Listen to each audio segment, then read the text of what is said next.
El 16 de marzo de 1978, el grupo terrorista Brigada Roja secuestra en Roma al líder de la democracia cristiana, Aldo Moro. Protagonista indiscutible de la política italiana tras la Segunda Guerra Mundial, había sido 5 veces jefe del Estado y en esa época trabajaba para acercar al Partido Comunista al gobierno del país. En los casi 2 meses que estuvo secuestrado, incluso el Papa implora la liberación del líder democristiano. Pero el 9 de mayo aparece maniatado y cosido a balazos en el maletero de un coche. Su familia siempre sostuvo que el gobierno de entonces pudo hacer más por salvar su vida y aún hoy sigue siendo una herida abierta en la historia italiana. En 1998, con motivo del 10º aniversario de su muerte, Informe Semanal analizaba las repercusiones de este atroz asesinato. Yo sabía que mi padre terminaría asesinado, como lo fueron antes que él otros grandes: Gandhi, Martin Luther King, Kennedy, Jesucristo. Las personas muy buenas terminan muchas veces asesinadas.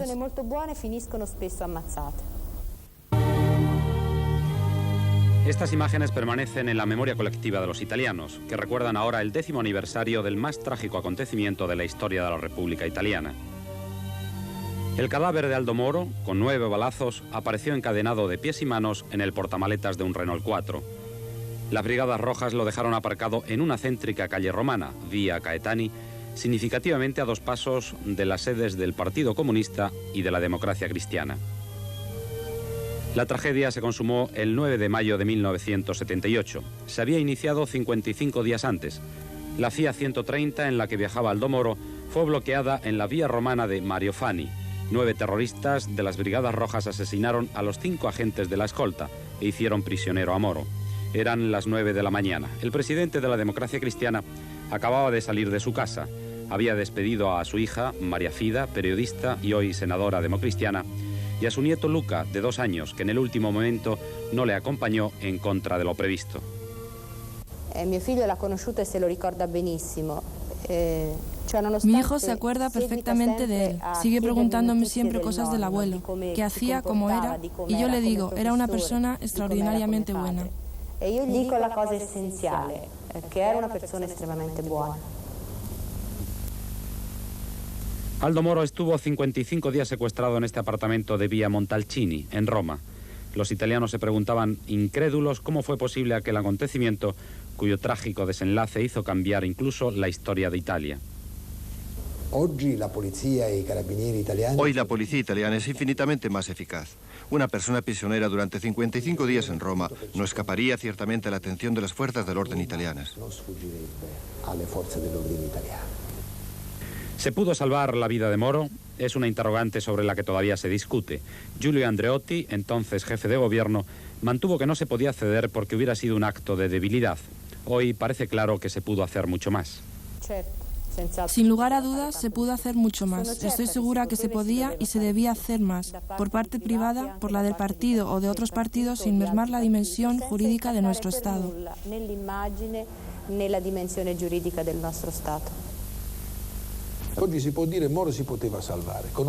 Hoy se puede decir, Moro se hubiera podido salvar, con un sentido más realista y menos ideológico de la visión del Estado y de las instituciones. Pero vuelve a ser verdad lo que siempre se ha dicho. Un Estado fuerte puede tratar, un Estado débil no. Aquel de entonces era un Estado débil que no tenía servicios secretos, que no tenía una estructura defensiva contra el terrorismo. Moro ni siquiera tenía el coche blindado. Una máquina blindata. El onorevole Moro fu rapito. Ahora se ha sabido, el ministro Giulio Andreotti lo ha revelado, que el Papa Pablo VI, un hombre que apreciaba profundamente a Moro, estaba dispuesto a pagar una fuerte suma de dinero para salvarle. Nosotros, con la mentalidad de entonces, con la rigidez de nuestra posición, queríamos obtener una victoria política sobre el Estado.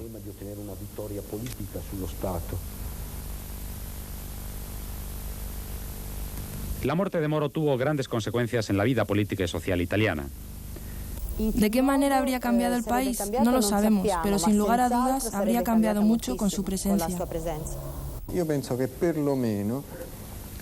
Yo creo que por lo menos se habrían mezclado las cartas del juego entre los partidos y la sociedad, de manera que se volviera más armoniosa esta relación entre el Estado, los partidos y la sociedad.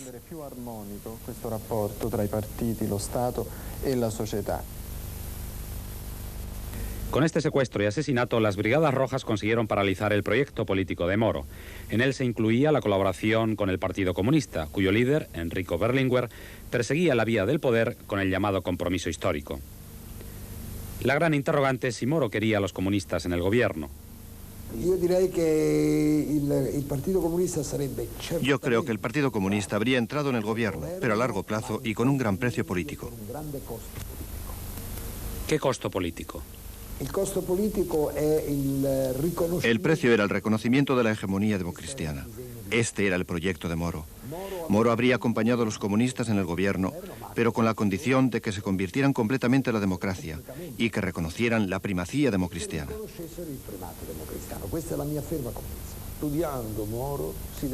Estudiando a Moro se ve que esto no es verdad. Quizás era una ilusión que alimentaban los comunistas. Según Moro, los comunistas podían llegar solos o con otros aliados al poder. La muerte de Moro fue un trauma para el país, que inició una nueva fase en la política, en la justicia y en las costumbres. La muerte de Moro tuvo consecuencias trágicas, tanto para el terrorismo como para las fuerzas políticas. La lucha armada tan cruel, tan inexplicable, empeoró la condición de la izquierda en Italia. Hoy tenemos un bloque capitalista en Italia mucho más fuerte que hace 10 años. Las reformas que había que hacer no se han llevado a la práctica, ni en la administración pública, ni en la escuela, ni en la universidad. Y esto es culpa de los brigadistas. La violencia genera autoritarismo, no democracia. El propio fundador de las Brigadas Rojas, Alberto Franceschini, reconoce hoy el gran error que supone la violencia. Franceschini fundó en 1970, con Renato Curcio y Mara Cagol, las sangrientas Brigadas Rojas. Tenía 23 años. La historia la cuenta en el libro Mara, Renato y yo. Acaba de publicarse y se ha situado entre los más vendidos. Hoy, el ideólogo de las Brigadas Rojas está en una cárcel romana, en la que teóricamente debería permanecer hasta el año 2020. Pero sale de la prisión desde las 7 de la mañana hasta las 8 de la tarde y espera estar en completa libertad dentro de 2 años. Franceschini no tiene delitos de sangre, pero asume la responsabilidad de todo lo que han hecho las Brigadas Rojas. Franceschini no cree más en la revolución y mucho menos en la violencia. A través de la violencia no se llega a nada positivo. No existe ningún fin bueno que se pueda alcanzar a través de medios violentos. Creo que la revolución como método para cambiar la realidad de una sociedad es un método absolutamente ineficaz, que consigue objetivos distintos de los que se propone. Inefficace assolutamente, cioè che raggiunge obiettivi opposti a quelli che si propone. Desde el 16 de marzo de 1978, las víctimas del terrorismo en Italia han sido 344, en su mayoría civiles.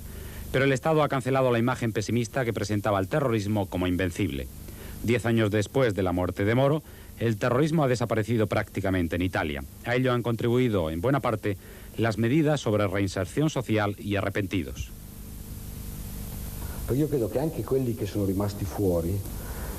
Yo creo incluso que los que se han quedado fuera, más que terroristas, son fugitivos, es decir, gente perseguida que si encontrara una posibilidad para poder volver atrás lo haría, porque creo que todos saben que se ha terminado con una época.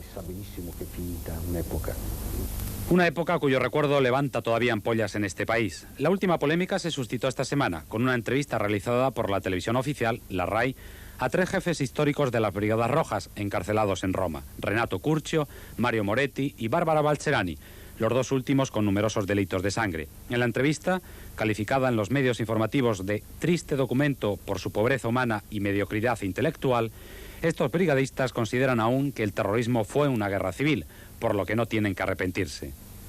En Italia no c'è stata guerra civile. En Italia no ha habido guerra civil. Aquí es donde se equivocan las Brigadas Rojas. Ellos agredían a hombres indefensos que no les hacían la guerra. En este cementerio de un pequeño pueblo romano, Torrita Tiberina, reposan los restos mortales de Moro. No faltan nunca flores delante de su tumba. 10 años quizás sean pocos para mirar con el suficiente distanciamiento histórico aquella tragedia. Para estudiar la obra y el pensamiento de Moro, existe una academia que lleva su nombre y a la que pertenecen políticos e intelectuales de todos los partidos democráticos. La dirige su hijo Giovanni. Entre la gente y también en el mundo político hay una gran nostalgia de Aldo Moro, de su clase, estilo, inteligencia, ironía, de su capacidad de gobernar al país. En la izquierda italiana, que considera que el país necesita una gran reforma laica, hay nostalgia de Moro por su papel de mediación. A 10 años de la muerte de Moro, lo que vemos como reflejo más importante para la política italiana es la falta de este hombre que era el fiel de la balanza.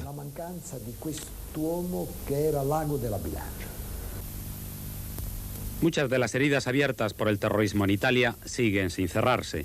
Es muy difícil perdonar, imposible olvidar.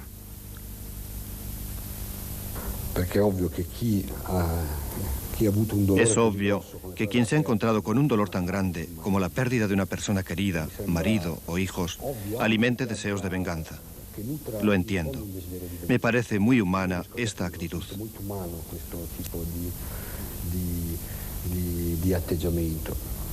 El hijo de Moro no quiere entrar en esta polémica. Al ser preguntado si mantuvo alguna relación con los asesinos de su padre, se limita a decir con firmeza que no, nunca. Distinta es la experiencia de su hermana. He conocido a algunos de los que le secuestraron. ¿Y usted ha perdonado a los asesinos de su padre? Yo sí. ¿Y por qué ha perdonado? Porque soy cristiana y sé que para los cristianos el perdón es un deber. Y después, porque mi padre en mi lugar habría hecho lo mismo. Perdonando, la hija de Moro ha sabido recoger mejor que nadie el mensaje y testamento político del estadista italiano.